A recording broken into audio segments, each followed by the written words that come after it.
Hey everybody, welcome to the GMG review. Today I'm taking a look at Warcradle Studios Armoured Clash, The Battle for Singapore, two-player introductory set. And the last little while I've been going through a lot of introductory sets and had a few gripes about them. This one in particular though, I would say passes most of the rules that I've created in my head and for other people of what a two-player introductory set should be, in that it contains all the elements. I'm joined today by Bob. Oh, hi.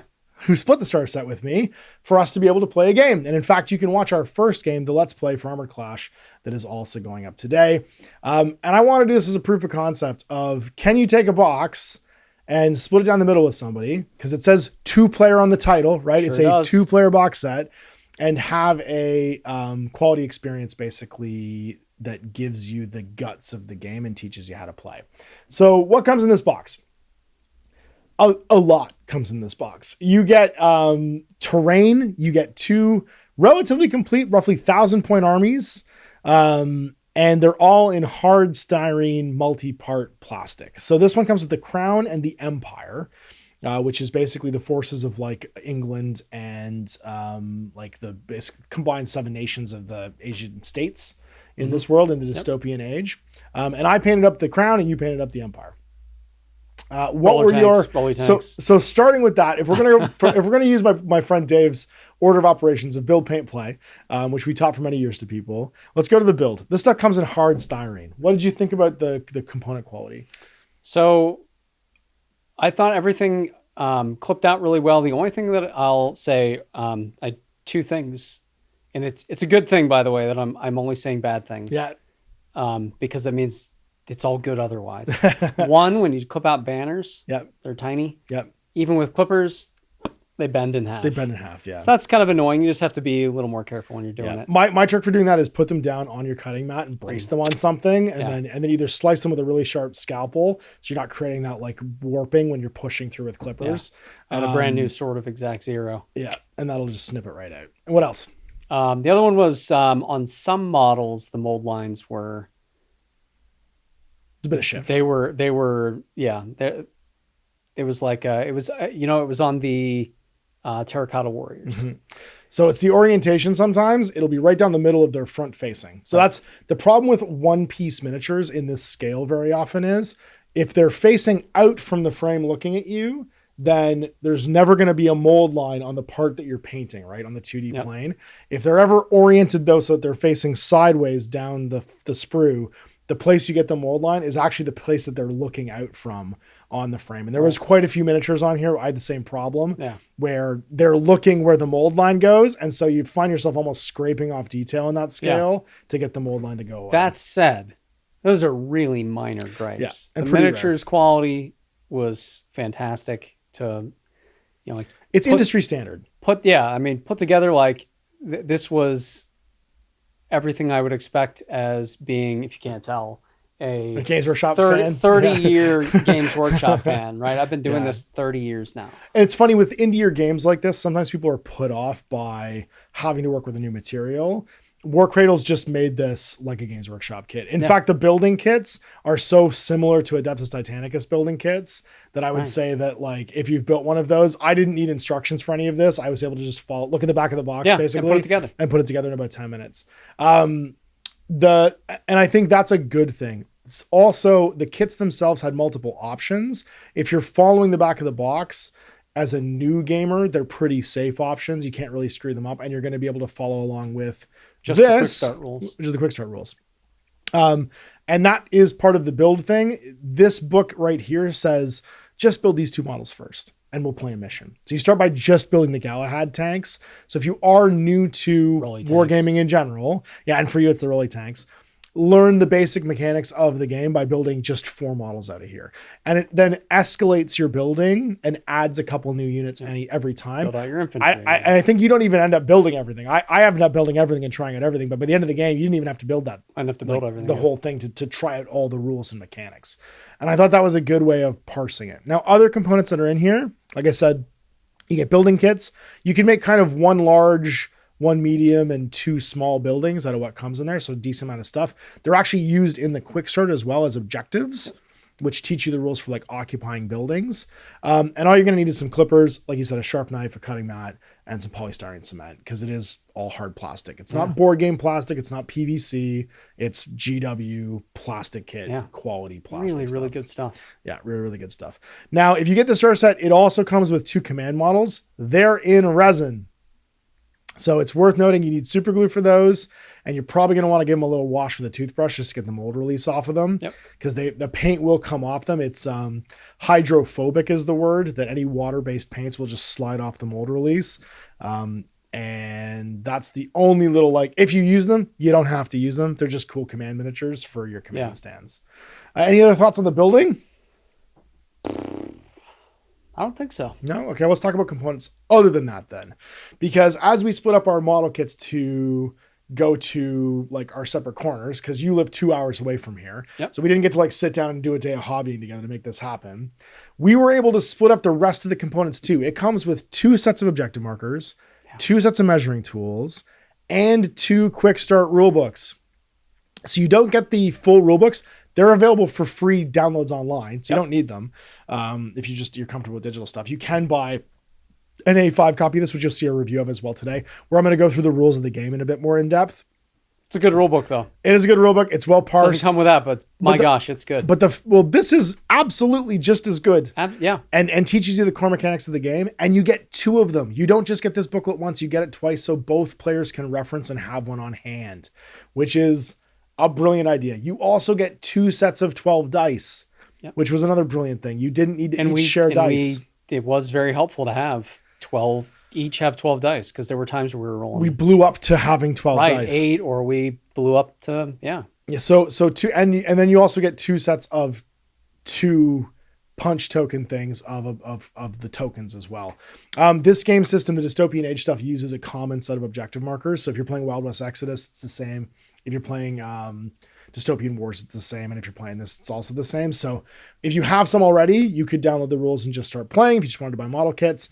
But you get total in here 4 cardboard sets of them, so that each of us can have our own. Yeah, it's enough that you could play 12 units basically. You could play a pretty sizable game. Yeah, it's 12 activation markers. So if you have 12 units, then right, and you figure when you're playing a bigger game, you're going to be reinforcing 6, 7, 8, 9, 10, 11, 12. Right, and so you're going to be reinforcing and those units to make them bigger. So you're not going to need.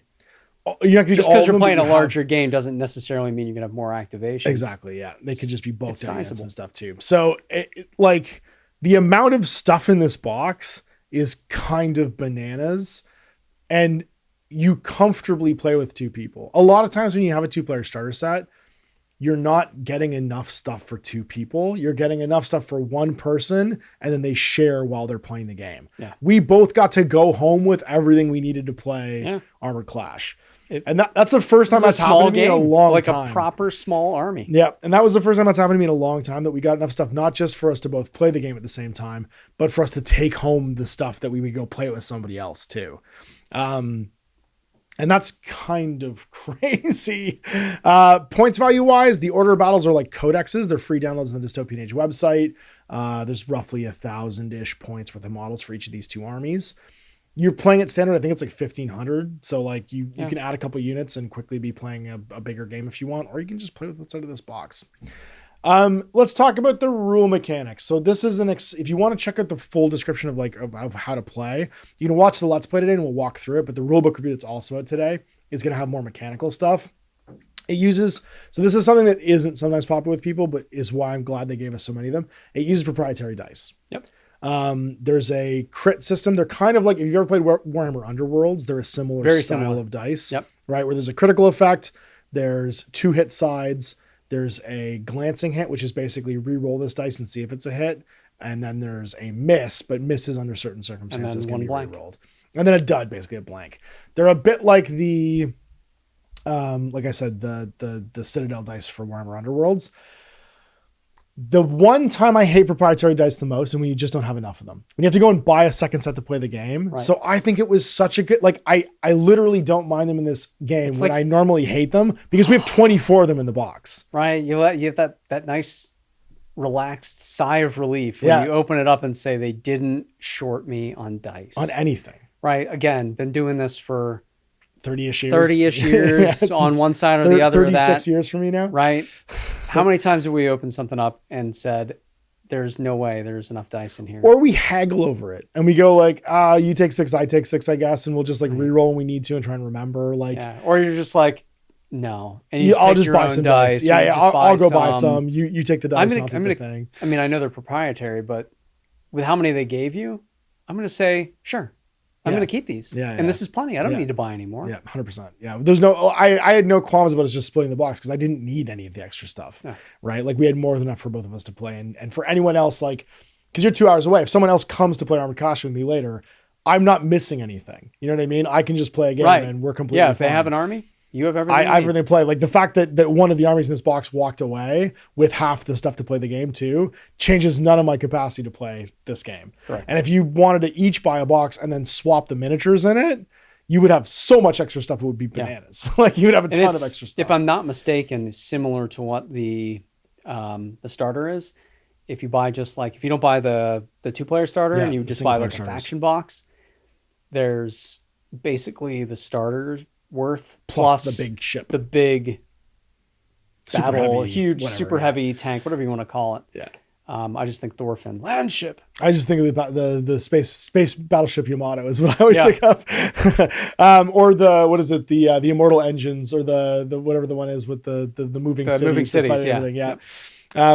Such a better book than movie. The movie was not great. I didn't hate the movie, sad. But like the books were so good. It's a letdown. Such a letdown. Anyway, enough. This is an Immortal Engines cast. We're doing a GMG review. So last bit before we close here, we'll go to painting because we've done components, build, paint. What was your thoughts on painting these? Because you had a couple of things I thought were interesting observations. Yeah. So about the scale in particular. Right. So my favorite game, longstanding, has been Epic. Mm-hmm. I started playing Epic shortly after I was introduced to the hobby. Mm-hmm. And I have since got into the realm of 3D printing. My preferred scale is, in fact, 10 millimeter. And what I'll say is you don't want too much detail, which was definitely the curse of your early printing. Yeah, digitally designed they models. They put too much detail in. You're not going to pick any of it up, and it just washes out and looks bland. Yep. And it's not exaggerated enough to paint to look right on the table. It needs to be exaggerated, but not to the point where it looks dopey. And these are absolutely perfect. I found that I could put a coat of paint on, I could wash it. It brought out all the recessed details. And then I could hit it with a couple chunky highlights, and they look pop fantastic. on the table. Yeah, they pop on the table. These are brilliantly designed. Yeah, I will say that's like a Warcradle thing. I think now that they've learned really well is how to make mass combat scale miniatures at that scale, because it really is a different design mechanic than doing something in 28 or 32 mil. You do detail differently, you do heroic proportions differently, and these have like so many fun details, like the boonie caps on or not the boonie caps, the like slouch caps, whatever that term is for like the, I don't know what they're called, but I always think of them as like Australian boonie caps, you know what I mean, where like but they have the one side up. They're a little more Three Musketeers because mine are fancy boys. But like little details like that on a 10 mil miniature should just disappear. They don't on these miniatures. You look at it and you're like, I know what that is. Yeah, 100%. And then the buildability of the miniatures, where they have slots to go into, and the textured bases already means you're not having to sand them afterwards. Right. They have the texture already done.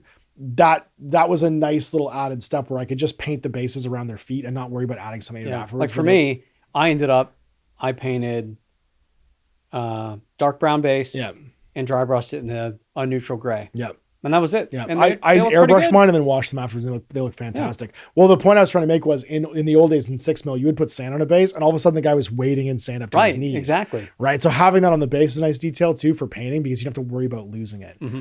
So I will say that painting wise, they were quick to paint, fun to paint. All the color schemes for the armies that are in the book themselves are like bright. Like my guys are all in like the red, white, and blue, like the old like don't let them see you bleed. So you're all wearing red coats, like crown stuff. They have not discovered camouflage in this turn of the century dystopia, this diesel punk dystopia of the dystopian age. I don't know, like a teal. I painted them. What is it? Incubi darkness and Screamer pink. mean, Yeah, I used how Bow cool Red is that? contrast paint over like some airbrushed sort of like slap chop.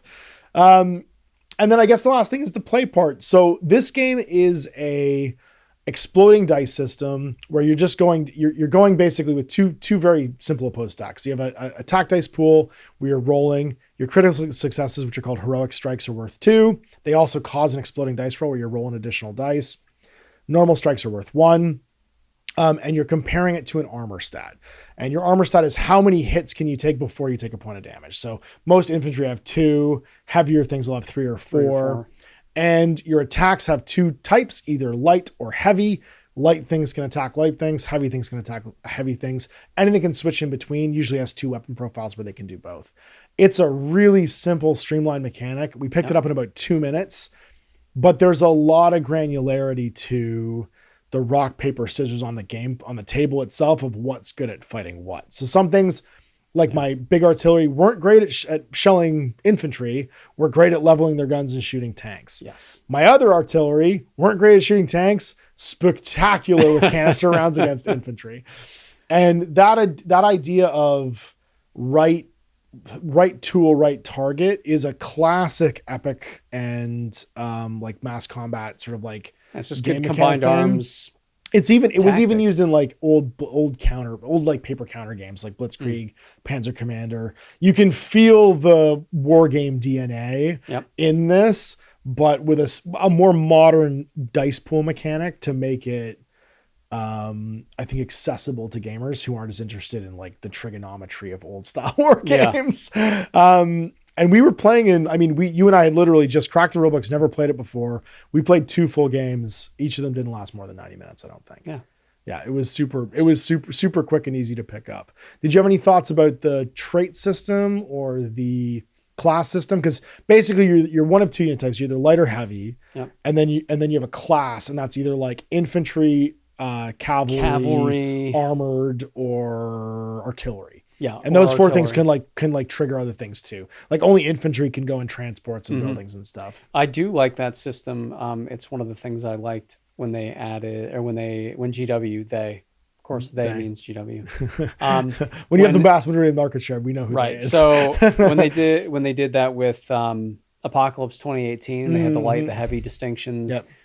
Like that's such a good way to distinguish things, and then to further add some granularity to your infantry types so that can my lions go into the building? Well, no, because they're cavalry. But they can assault it, but they can never go into it. Right. So I like having that. It doesn't have to be, it's got to be heavy or light.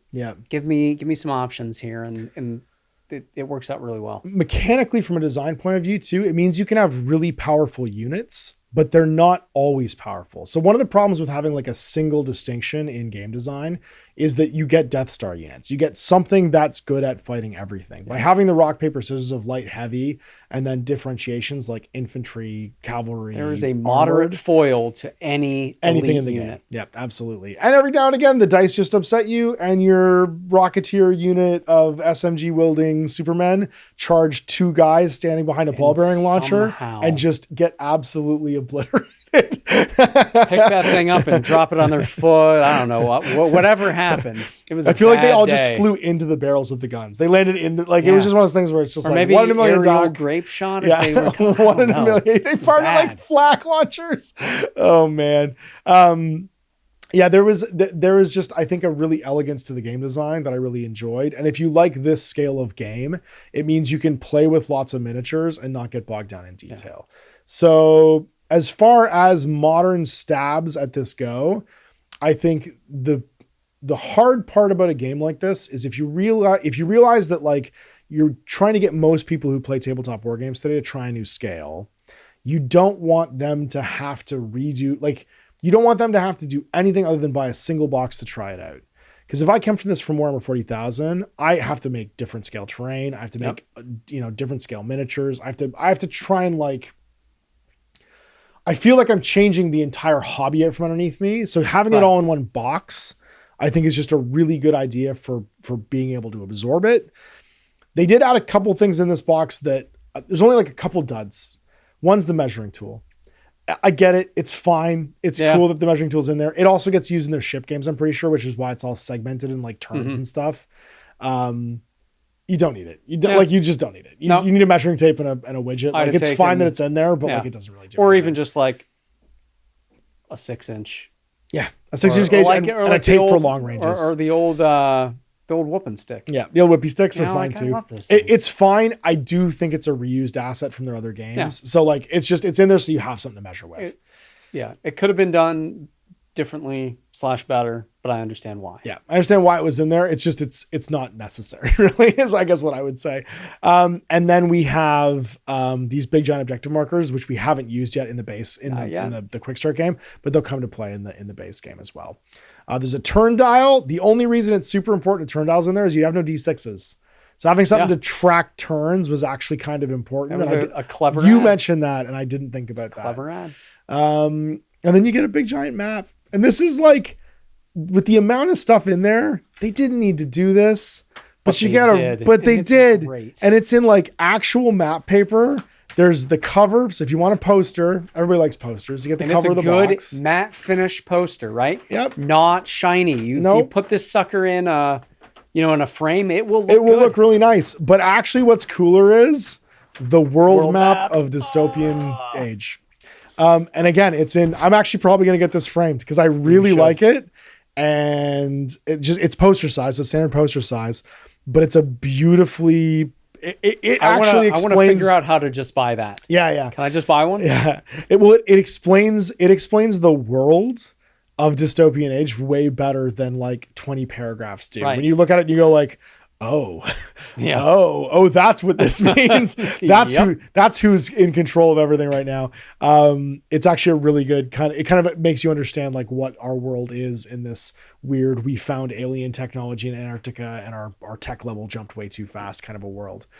So yeah, it's 1874. That's the year. Oh, good. Presented. The actual I knew year. it was somewhere in the late 1800s. This is presented to Her Illustrious Majesty so it's the Victorian era, so it's Queen Victoria, on the occasion of her birthday, 1874. How about that? Crazy map showing the territorial boundaries of the dominions of the British Crown and those who oppose her just rule.